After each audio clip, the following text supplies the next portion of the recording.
बिस्मिल्लाहिर्रहमानिर्रहीम। अस्सलाम वालेकुम। क्या आपको कुछ सवालों का पता है और ये इंफॉर्मेशन आपके पास पहले मौजूद हैं? कौन कौन सी इंफॉर्मेशन कि व्हाट इज़ वैक्सीन, वैक्सीन होती क्या है? क्योंकि आजकल कोरोना वैक्सीन का चर्चा चल रहा है, तो बहुत से लोग डर रहे होते हैं, पता नहीं ये जहर है, ये कुछ चिप है, क्या चीज़ है, तो वैक्सीन है क्या चीज़? What is difference between vaccination and immunisation? ये जो दो प्रोसेस हम यूज करते हैं और ये दो टर्मिनोलॉजी यूज करते हैं, वैक्सीनेशन, इम्यूनाइजेशन, इनका बेसिक फर्क कहाँ पर आ रहा होता है? और वो डिस्कवर्ड द टर्म वैक्सीनेशन, ये टर्म कहाँ से आई थी? ये मेथड किसने डिस्कवर किया था और ये मेथड रीडिस्कवर कैसे हुआ था? What is the name of first disease against which vaccination was discovered? कौन सी वो डिजीज थी जिसके के खिलाफ सबसे पहले इफेक्टिव वैक्सीनेशन आई थी? और how cow is related with vaccination, गाय का क्या ताल्लुक बनता है वैक्सीनेशन के साथ? ये दो साइंटिस्ट हैं आपके सामने, क्या आप इनको जानते हैं या बायोलॉजी में इनकी खिदमत से वाकिफ हैं?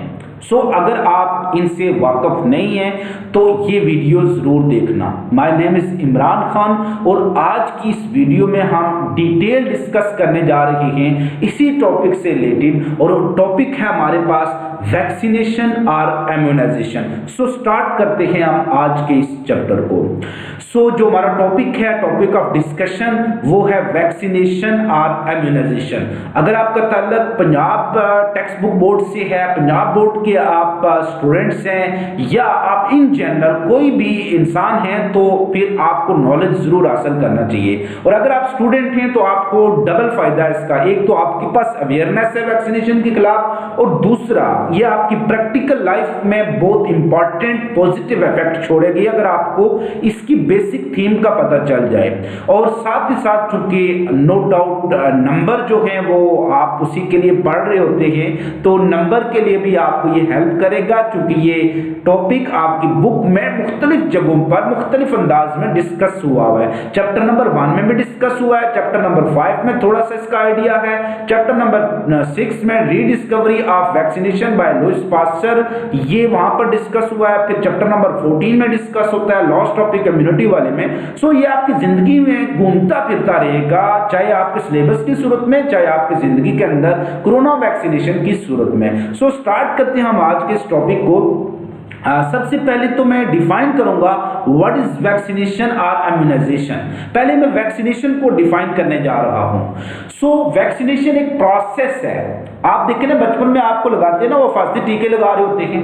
हिफाजती टीके क्या लगाते हैं? वो आपको वो कोई इंजेक्शन इधर लग रहे होते हैं, बाल का पोलियो ड्रॉप आपको दे रहे होते हैं, अभी कोरोना की आपको इंजेक्शन लग रहे होते हैं। तो ये जो आपको वो शुरू में हिफाजती टीके लगते हैं, एक्चुअली ये वैक्सीनेशन हो रही होती है आपकी, ठीक है? तो ये वैक्सीनेशन आपकी अर्ली लाइफ में जरूरी होती है, क्योंकि आपका इम्यून सिस्टम बिल्डअप हो रहा होता है। अब जो प्रोसेस है जिसके जरिए आप किसी भी इंसान को या ह्यूमन बॉडी को वैक्सीन देते हैं, इसको हम कहते हैं vaccination. The process by which vaccine is introduced या inoculated in our body is called as vaccination. The process by vaccine is administered into human body against infectious disease is called vaccination. क्योंकि vaccination सिर्फ infectious disorder के खिलाफ ही effective होती है। अगर आपको cancer है, अगर आप रिकेट से सफर कर रहे हैं, डायट्री डिजीज है, जेनेटिक डिजीज है, तो फिर वैक्सीनेशन वहां इफेक्टिव नहीं होती है। सिर्फ इन्फेक्शियस डिजीज के खिलाफ ही वैक्सीनेशन दी जाती है।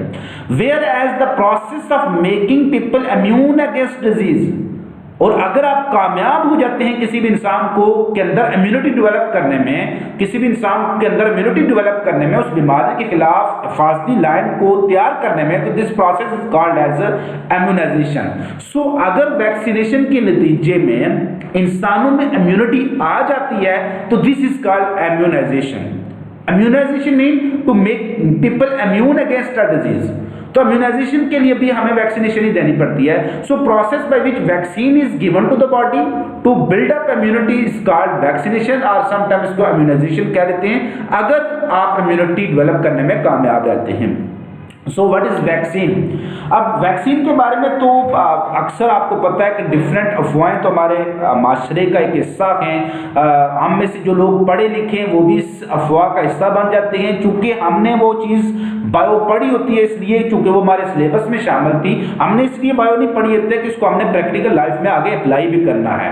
और उसके अलावा जो जिन लोगों ने नहीं पढ़ा तो उनका तो अल्लाह ही हाफिज, जिन्होंने साइंस पढ़ी नहीं है तो वो भी बड़े बड़े लोग में दे रहे होते हैं, अच्छा वो बिल गेट्स आपके अंदर चिप डाल रहा है, तो वो बिल्कुल ऐसी बात नहीं है कि वो आपके अंदर चिप डाल रहे होते हैं। यार बड़े तरीके हैं, आपके हाथ में जो मोबाइल है सिंपल, ये मोबाइल सबसे बड़ी चिप है उनके पास। जहां आप मोबाइल ऑन करते हैं अमेरिका के अंदर, आपकी वो जो लोकेशन है जीपीएस पर आ जाती है, तो वो वहां से बैठकर आपको शॉर्ट आउट कर सकते हैं। तो एनी हाउ ये तो लंबी बातें हो जाएंगी।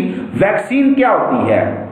वैक्सीन वैसे ही जो इसकी डिफरेंट टाइप्स होती हैं, जैसे आप स्लाइड में भी देख सकते हैं। ये मैं आसान अंदाज में आपको कैसे समझा सकता हूँ, मैं आपको आसान अंदाज में ऐसे समझाता हूँ कि से फॉर एग्जाम्पल थोड़ी देर के लिए आप ख्याल रखें कि आपके घर में कोई चोर आ सकता है जो चोरी कर सकता है।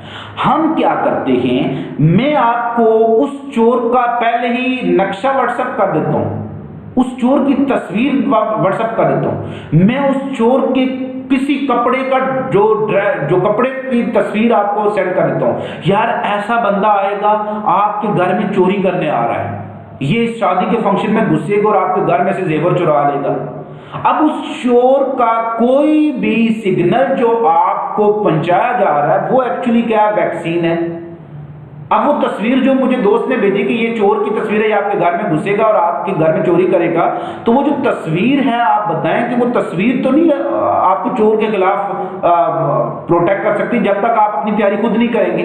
तो सो आप उस तस्वीर से सिर्फ उसको आइडेंटिफाई करते हैं। तो बिल्कुल यही कंसेप्ट यूज होता है वैक्सीन के बारे में भी।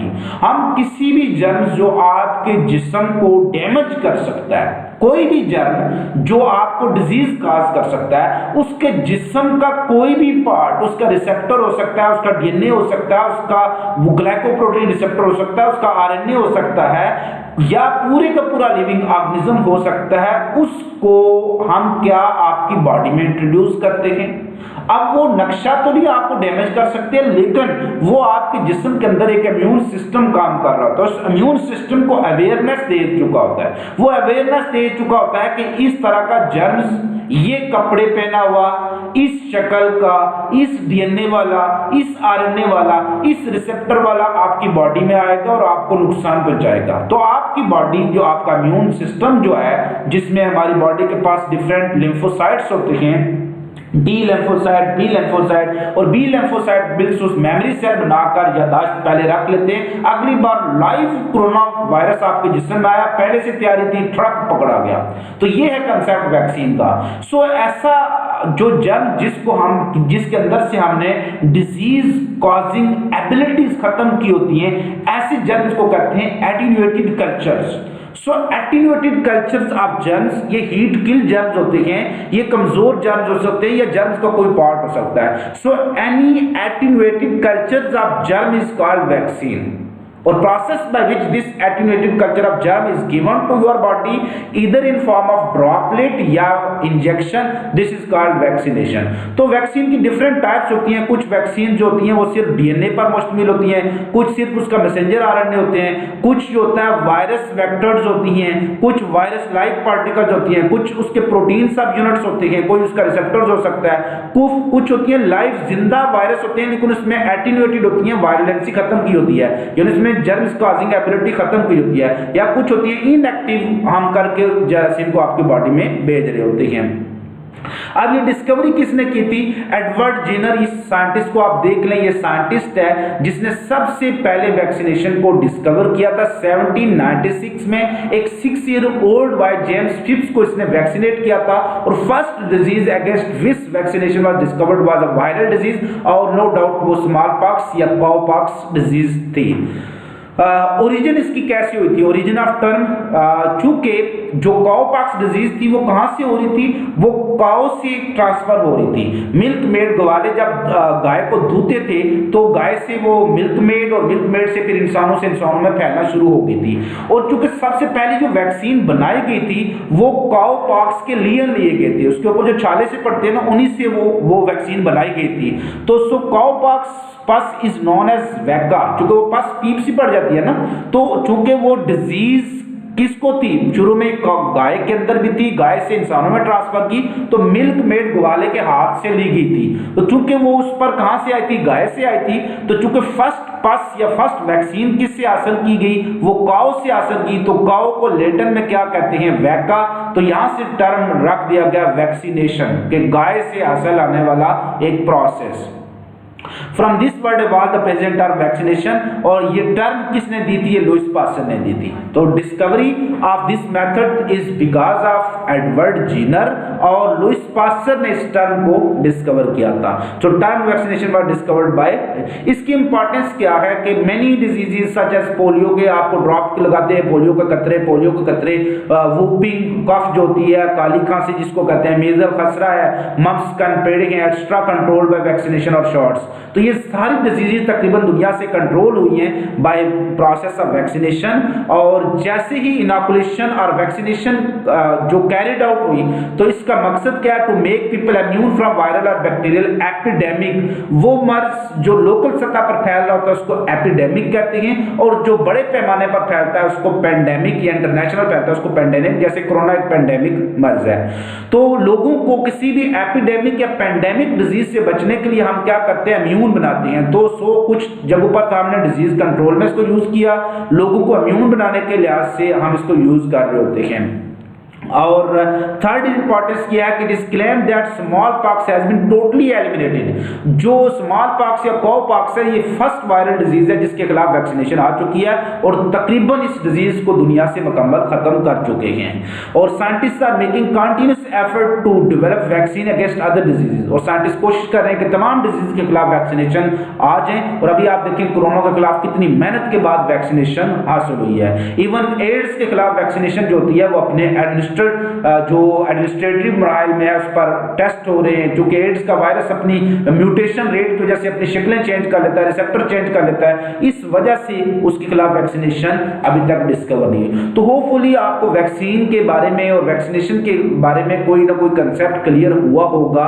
Thanks for watching. आपको अगर ये वीडियो अच्छी लगी है तो जरूर वीडियो को शेयर करें और ये नॉलेज जरूर लोगों तक पहुंचाएं, ताकि वैक्सीन के बारे में या वैक्सीनेशन के बारे में जो एक जहालियत हमारे मुल्क में फैली हुई है कि ये नहीं लगवानी, ये डेंजरस है, ये पता नहीं क्या है क्या, तो ये जहालियत भी खत्म हो, और जो लोग पढ़े लिखे हैं वो भी इस पर जरूर इंप्लीमेंट करें। खुश रहिएगा, खुश रखिएगा, दुआ में याद रखिएगा। मिलेंगे एक छोटी सी ब्रेक के बाद। अल्लाह हाफिज, अल्लाह निगहबान।